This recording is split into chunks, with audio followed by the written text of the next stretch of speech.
Arkansas Senator Tom Cotton joins me now. Senator Cotton, this is explosive. Joe Biden's in the room. What does Congress do with this information? Well, Kayleigh, it's getting to the point where it's hard to be shocked by any corruption allegations against the Biden family, but these revelations today truly are shocking.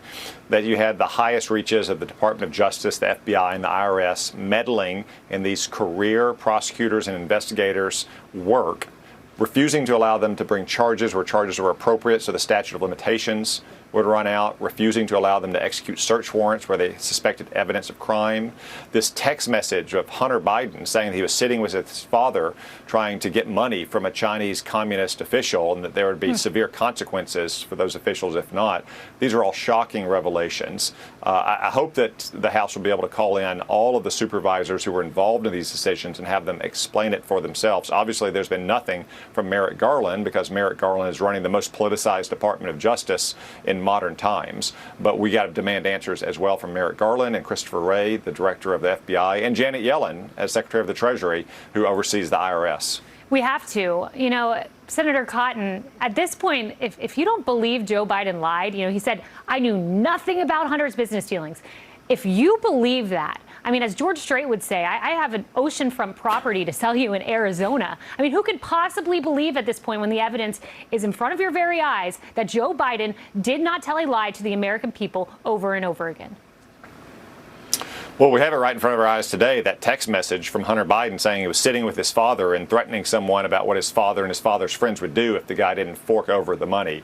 But common sense has always said that, Kayleigh. I mean, Joe Biden took Hunter Biden gallivanting around the world on Air Force Two for 13-hour trips. Now he's doing on an Air Force One. Does anyone really believe that Joe Biden and Hunter Biden were not discussing what Hunter Biden was up to? Like, why is he going to China? Who's he meeting with? How's he coming back with all this money? Where's the source of all the money that Hunter Biden is blowing on drugs and on prostitutes, as this investigator also revealed?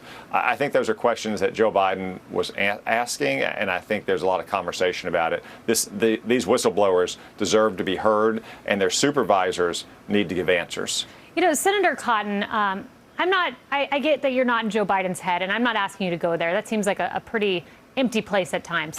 But asking you to go there, nevertheless, was his calculus this? I'm leaving office. President Biden, he's endorsed Hillary Clinton. I'm done. I'm not running for president again. Not seeing down the road he would do just that. I can get away with this and no one will ever look into it. I mean, do things like this happen in Washington? People just get away with it unless they run for the highest office in the land? Well, Kayleigh, I can't get inside Joe Biden's head. What you laid out is possible. I would note, though, that many parents have had to deal with troubled children who end up committing crimes or fall prey to addiction.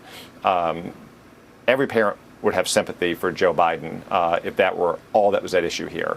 But this has never been about Hunter Biden or his troubles. This is about the corruption that Hunter Biden and, frankly, other Biden family members have committed by trading on Joe Biden's name and his office. And it's not just when he was vice president. It goes back decades when he was in the Senate.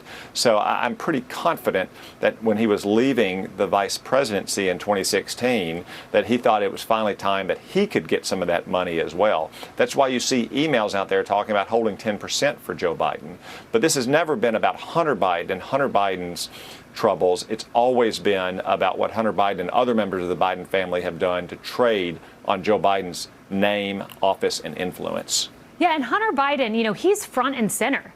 I think Joe Biden's made the calculation this just isn't going to stick to him. Hunter Biden's leading Joe Biden around Ireland. He's at the state dinner right now. I mean, has Joe Biden just made the calculation?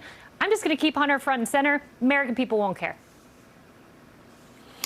Well, I guess you could say that Joe Biden's gotten away with it now for 50 years. I mean, look what happened earlier this week. Hunter Biden got a slap on the wrist.